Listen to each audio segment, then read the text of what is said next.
So guys, this is the all new Yamaha R15 V3, the Dark Knight edition, which looks really dope in this sunlight, you can see. Although I was wishing to get the blue color variant, but this will also work. So it is a performance oriented motorcycle, guys, and you can see how it looks. It is one of the best looking bikes that you can get at this particular price point.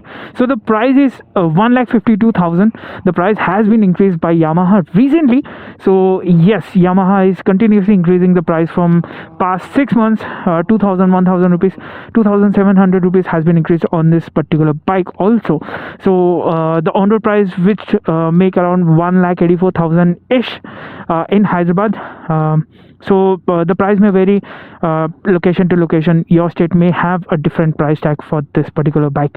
So let's straightly jump on to the design, and the design is drop dead gorgeous, guys. Yes, the R15 V4 is coming really soon, but still the V3 looks excellent in this full fairing avatar of this. So starting with the headlamp, as you can see, it gets this twin LED headlamp setup at front, and yes, this is a fake inlet, so leave that alone. So the entire face really looks good, and I really appreciate the design of the R15 because this particular windshield works.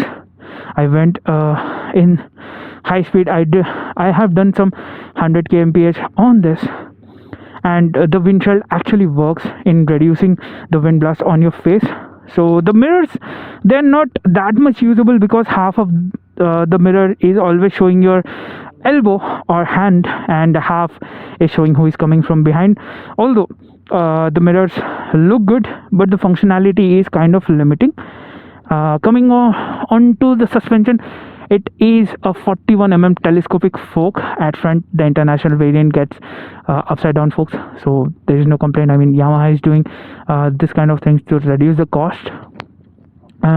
You will see that the mudguard has this carbon fiber texture finish here, and this is normal plastic, and there's slight texture here. So at front, you're getting a 280 disc brake with dual channel EBS, and the calipers are straight away from Bybre. I hope you are able to see this, Bybre by Brembo, which means the braking is stupendous. I mean, both the front and the rear brake, they are one of the best brakes that you can get in any bike in 150 to 160cc segment, and Yamaha is famous for making better brakes. So at front, this is a 17-inch rim, guys, and it is an MRF rubber. It's a Nilo grip zapper at front. It's a 100 section rubber, as you can see. So the rim is a multi-spoke unit. Coming on to the side, I'll better show that side because the sunlight is directly falling on this. So you can see that the Dark Knight edition actually has this silver kind of chrome color stickering on the sides, which also looks good on this matte black plus a gloss black finish. So the R15 logo has been written in a different font, VVA for variable valve actuation, ABS, and the R15 logo again written in a different font if you compare it with the blue and another color. So Yamaha written there, as you can see, dual tone finish here and there. So there are different types of finish. Again, you will see a smooth finish here, and there is a textured here. The texture actually continues throughout to this particular part. And yes, the R15 V3, I believe it has some panel gaps. You can see that there are panel gaps here and here, so this should have been improved. Yamaha has not improved this. Maybe they will improve it in the R15 V4. So this particular part you are seeing, this is one of my favorite sections of the R15 because this is straight up taken from its bigger sibling, and it looks really dope. As you can see, there are gaps, so yeah, that is there.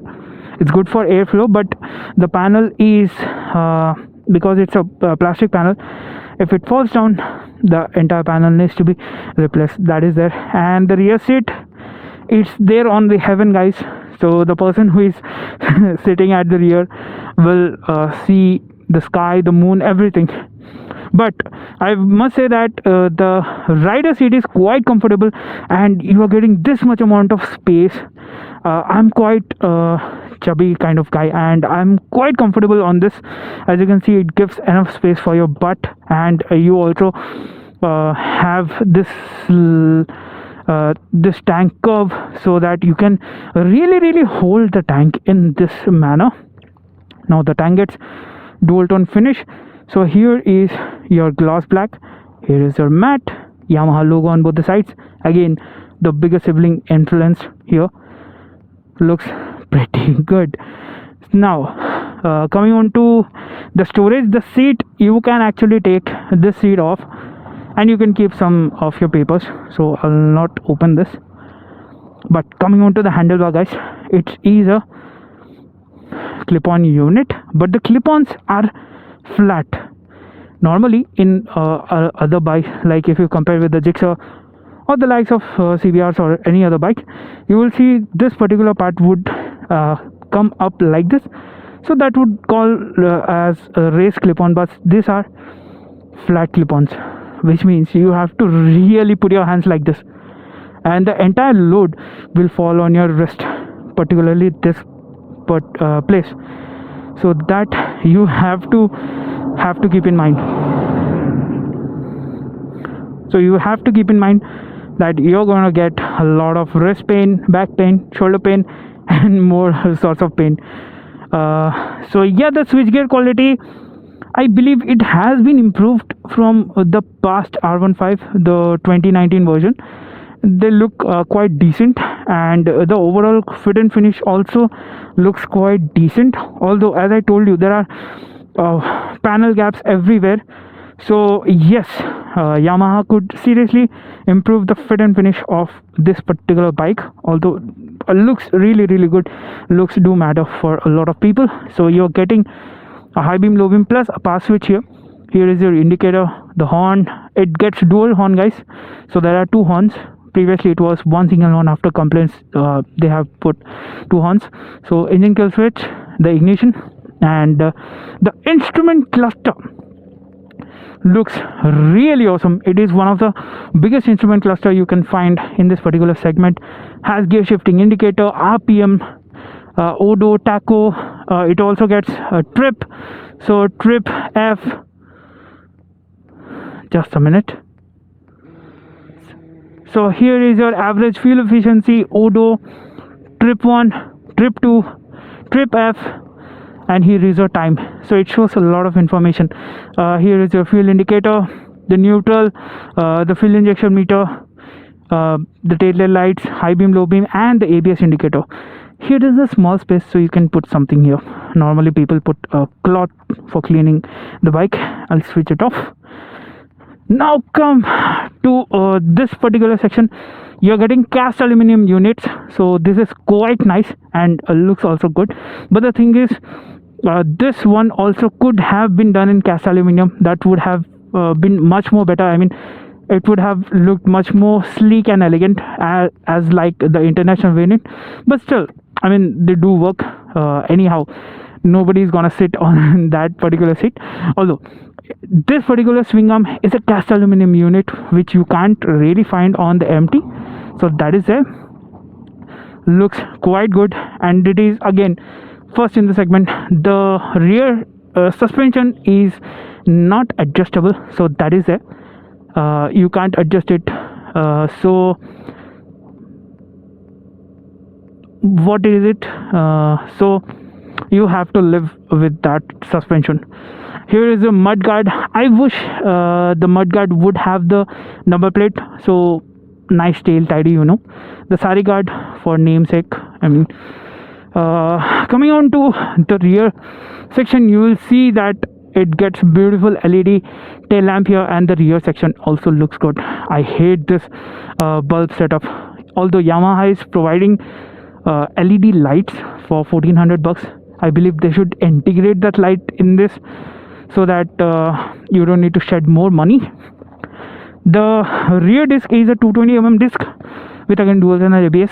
the stock silencer looks pretty good. There is no complaints regarding that. And here is your bike. I mean, I have covered most of the things. Oh yes, the engine is a 155cc liquid cooled one that makes 18.6 PS of power and 14.1 Nm of peak torque at 8500 rpm.